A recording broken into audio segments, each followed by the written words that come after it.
Number 12. Angels have houses. Adam and Eve did not live in the open to be hot by the sun and wet by the dew. God made them a beautiful shelter in Eden that served as their house with roof. Likewise, the angels of heaven are not homeless. They also have houses and mansions where they live in. Mansions designed in such a beauty that no human can describe.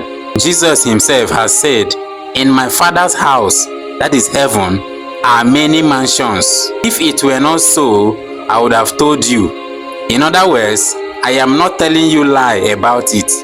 I go to prepare a place for you, meaning I am also going to make a mansion available for you, where you will live in when you come to heaven.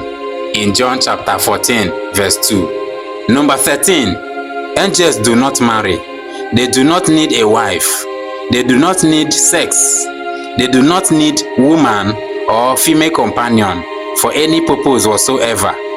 For this reason, God did not create female angels.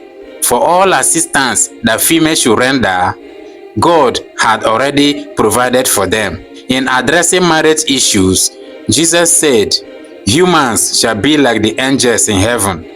Meaning, when we go to heaven, we will not need marriage, just as the angels do not need wives. In Mark chapter 12, verse 25. Angels do not need procreation. Angels are not lonely beings needing companions. Heaven was not created void, unlike the earth, as we see in Genesis chapter 1, verse 1 to 2. Angels do not need offsprings that will multiply and replenish heaven, or sons and daughters that will replace them when they are dead. Why? Because angels do not die. Angels do not grow old. Angels do not fall sick. So, angels do not die. Hence, they need no son who will preserve their family name when they are gone. An angel does not need a female helpmeet who will keep him company and assist him. He has his millions of faithful brethren all around him. He is not lonely like Adam, but for Adam, there was not found an helpmeet for him. In Genesis chapter 2, verse 20. So God gave him a companion, Eve. Except for Adam, there was no other human to inhabit the large earth. So God gave him a woman also for the purpose of procreation. When man cleaved unto his wife, they had offsprings.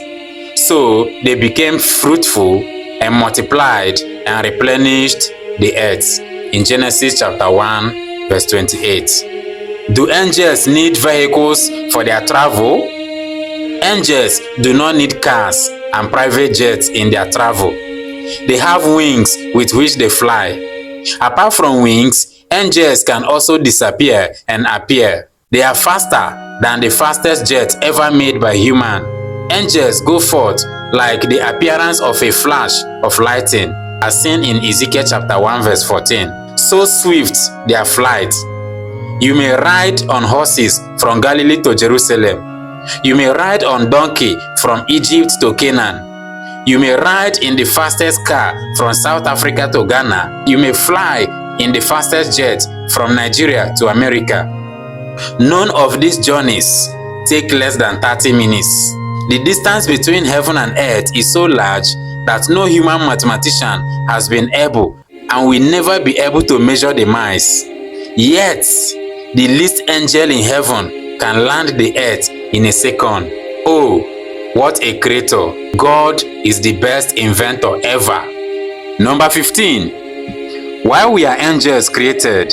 The angels were created to render services to God, the dwellers of heaven, and the inhabitants of the earth. They are actively involved in the work of redemption of humanity. Number 16. Is God wicked? Satan had led some angels to drift away from God. He assembled them in heaven and was like, "My brethren, there will be war here in this heaven. I want you to join me. Let's fight Christ and kick God out of his throne. If I assume the throne, I will do better than God. My government will make life easier and better for all of you than God's harsh government." But is God's government really harsh? No. God is a loving Father with a tender and compassionate heart.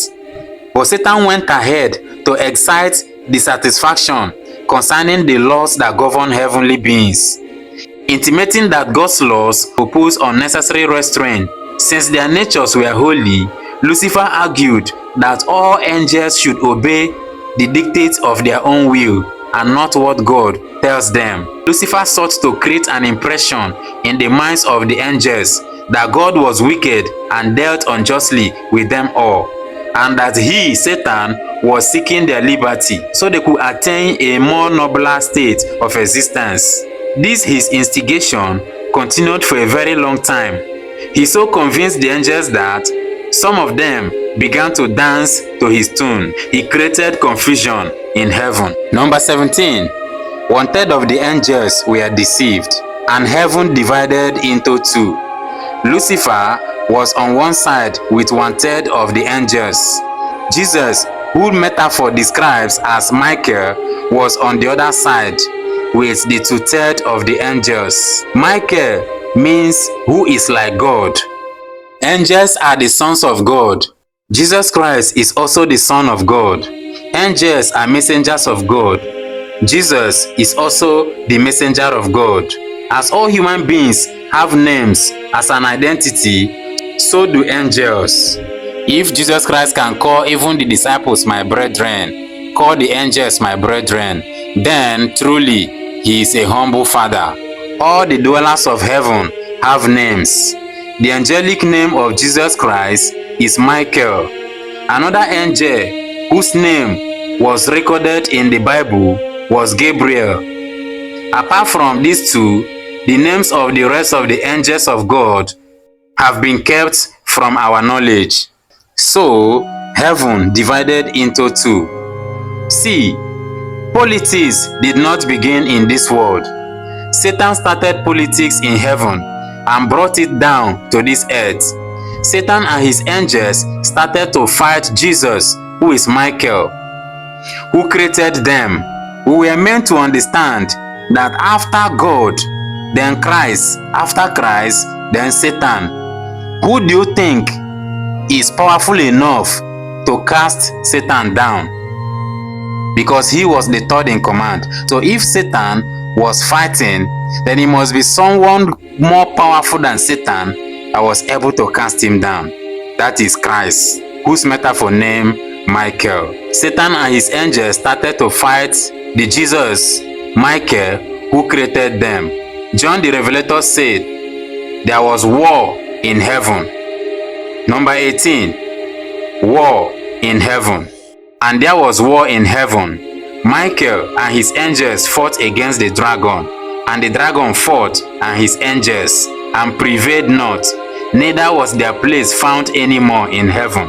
Revelation chapter 12, verse 7 to 8. Therefore rejoice, ye heavens, and ye that dwell in them. That is verse 12. For there was now peace in heaven.